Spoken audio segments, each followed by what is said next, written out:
کرد اگر دروغ و نمامت کرد نخیر فمن یعمل مثقال ذره خیرا یره و من یعمل مثقال ذره شرا یره.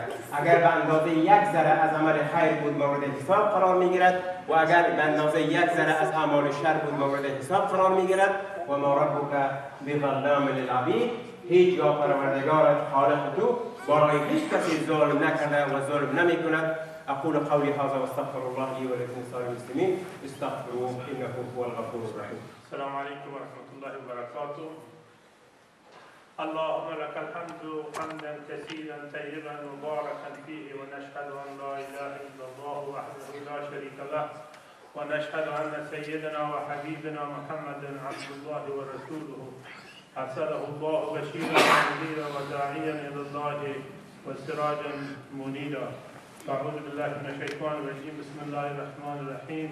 أن يحسب الإنسان أن يترك سدى.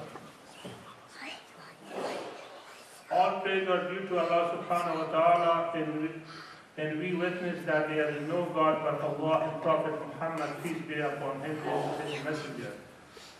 The Almighty Allah sent Muhammad with glad tidings as a warner and a caller by God's permission and an illuminating lamp.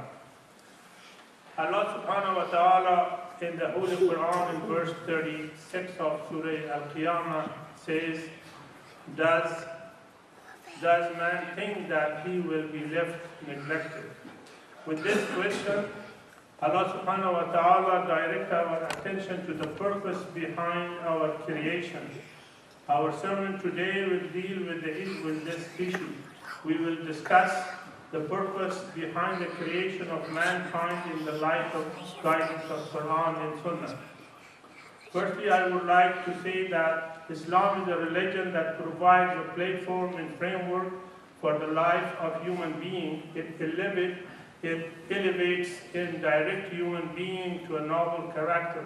Allah subhanahu wa ta'ala in verse 30 of chapter Al-Baqarah in the Holy Quran says, and mention, O Muhammad, peace be upon him, when your Lord said to the angel, Indeed, I will make upon the earth a successive authority. They said, Will you place upon it one who causes corruption therein and shed blood?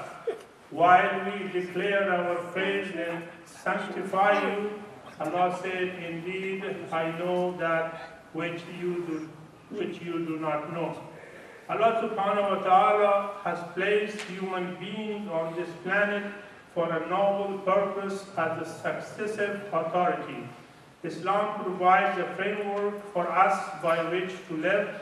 The framework covers every aspect of human behavior, including our moral system, political system, defensive system, social system, economical system, international, and so on, and our general relation with the world.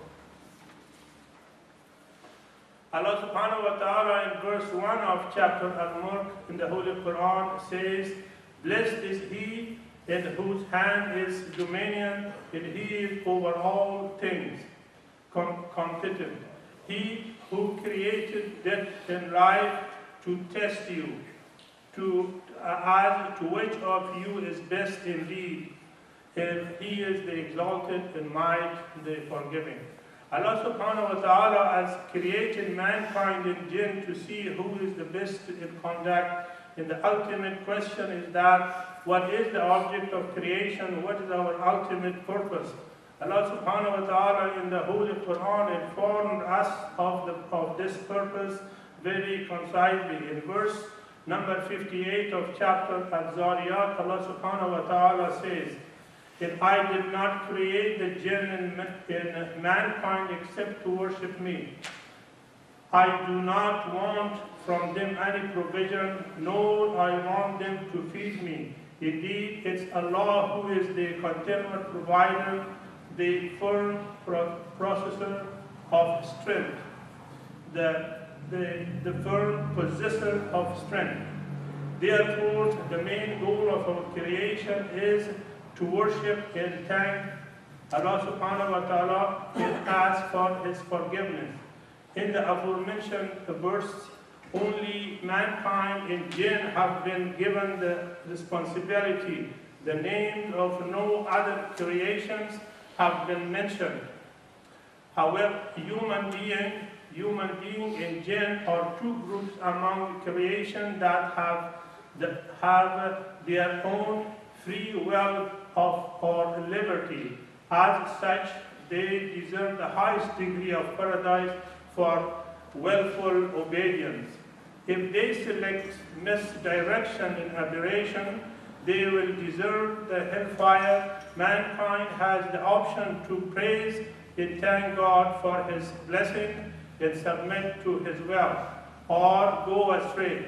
There is no force or pressure on them in this regard. Allah subhanahu wa ta'ala in verse number 3 of chapter Al-Insan says about mankind, indeed, we guide him to the way, be he grateful or be he ungrateful. The decision to be grateful or ungrateful rests with us. Allah subhanahu wa ta'ala in verse 256 of chapter Al-Baqarah in the Holy Quran says, there shall be no compulsion in acceptance of the religion. The right course has become clear from the wrong. So whoever disbelieves in Tawhid or falsehood and believes in Allah, and Allah has grasped the most trustworthy handhold with no break in it, and Allah is hearing and knowing. It should be pointed out that the rest of creation has no option or authority except remember Allah subhanahu wa ta'ala. Allah subhanahu wa ta'ala in verse 11 of chapter Fussilat says, then He directed Himself to the heaven while He smoked and said to it and to the earth, come willingly or by compulsion. They said, we have come willingly. The heavens and the earth in one voice responded to the call of Allah and said that they do not have any objections. However, in the case of mankind, it was different. Mankind was given the option to select its own way of conduct. We should await the result of our action accordingly. Allah subhanahu wa ta'ala in verse 72 of chapter Al-Ahzab in the Holy Quran says, we offered our trust, our reputation to the heaven, to earth and to the mountains, but they could not bear this burden and were afraid to accept it. Mankind was able to accept this offer, but he was unjust to himself and ignorant of the significance of this trust.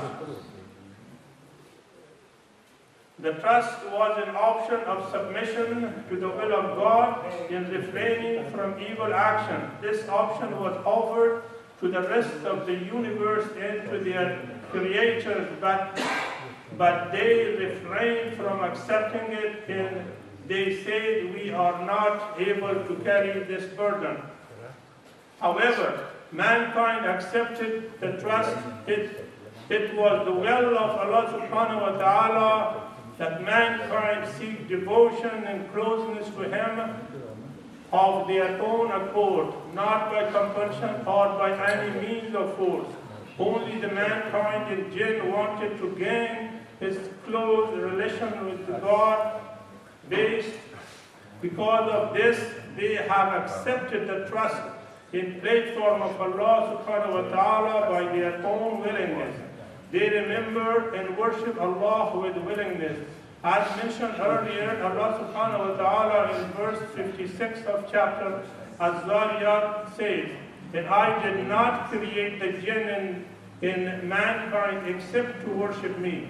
If we wish to perform a pure worship of Allah subhanahu wa ta'ala, our action, both inward and outward, should represent our love to Allah subhanahu wa ta'ala. Allah subhanahu wa ta'ala in verse 2 and 3 of chapter Al-Asr says, By time indeed mankind is in loss except for those who have believed in done righteous deeds, and advised each other to truth, and advised each other to patience. Worship takes the form of obedience in righteous deeds. It's not enough to say we believe. This belief must also lead us to righteous conduct. It's then that we will truly be successful. To remind us of maintaining good conduct, always Allah subhanahu wa ta'ala tells us in verses 18 of chapter Qaf, man does not utter any word except that with him is an observer prepared to record. Our purpose in this is to worship Allah subhanahu wa ta'ala. Worship in the context not only means that ritual prayer and fasting prescribed on us, but it also means having good character in our dealing with people, having righteous conduct in general. We cannot count the many blessings Allah subhanahu wa ta'ala has given us. Blessings like health, family, food, water, to name a few. These are things that Allah subhanahu wa ta'ala given us without us even having to ask for them. By showing gratitude to these blessings through worship of Allah subhanahu wa ta'ala alone without any partner, we fulfill the purpose of our creation. We will conclude our sermon today by saying وصلى الله وسلم على خير خلقه محمد وعلى آله وأصحابه أجمعين. الحمد لله رب العالمين والعاقبة للمتقين والصلاة والسلام على أشرف الأنبياء والمرسلين ونسلم على سيدنا وحبيبنا وقرة أعيننا محمد وعلى آله وأصحابه وأنصاره ومن تبعهم بإحسان إلى يوم الدين. إن الله وملائكته يصلون على النبي يا أيها الذين آمنوا صلوا عليه وسلموا تسليما. اللهم صل على محمد وعلى آل محمد كما صليت على إبراهيم وعلى آل إبراهيم إنك حميد مجيد. اللهم بارك على محمد وعلى آل محمد كما باركت على إبراهيم وعلى آل إبراهيم إنك حميد مجيد. وارض اللهم عن الخلفاء الراشدين أبي بكر وعمر وعثمان وعلي وعن عميه الشريفين الحمزة والعباس وعن سيدي شباب أهل الجنة الحسن والحسين وعن زوجات الرسول صلى الله عليه وسلم وعن أصحاب البدر والعقبة وسائر الصحابة والتابعين ومن تبعهم بإحسان إلى يوم الدين. اللهم انصر الإسلام والمسلمين، اللهم انصر الإسلام والمسلمين، اللهم انصر الإسلام والمسلمين، اللهم اقتل أعداء الله وأعداء الدين، اللهم اقتل أعداء الله وأعداء الدين، اللهم اقتل أعداء الله وأعداء الدين، اللهم اغفر لنا ولوالدينا ولجميع المؤمنين والمؤمنات والمسلمين والمسلمات الأحياء منهم والأموات. اللهم اشف مرضانا ومرضى المسلمين، اللهم اشف مرضانا ومرضى المسلمين، اللهم اشف مرضانا ومرضى المسلمين، اللهم اشفهم شفاء لا يغادر سقما، اللهم اشفهم شفاء لا يغادر سقما، اللهم اشفهم شفاء لا يغادر سقما، اللهم ارحم موتانا وموتى المسلمين، اللهم نقنا من الذنوب والخطايا كما ينقى الثوب الابيض من الدنس، اللهم اغسلنا بالماء والثلج والبرد، اللهم ابعثنا وابعث اموات المسلمين تحت لواء سيدنا محمد صلى الله عليه وسلم واسقنا بيده المباركه شربة لا نظمأ من بعده ابدا. وصلى الله تعالى على خير خلق محمد صلى الله عليه وسلم. ان الله يامر بالعدل والاحسان وايتاء ذي القربى وينهى عن الفحشاء والمنكر والبغي يعظكم لعلكم تذكرون. اذكروا الله يذكركم وادعوه يستجب لكم ولذكر الله تعالى اعلى واولى واعز واجل. واخر الصلاه.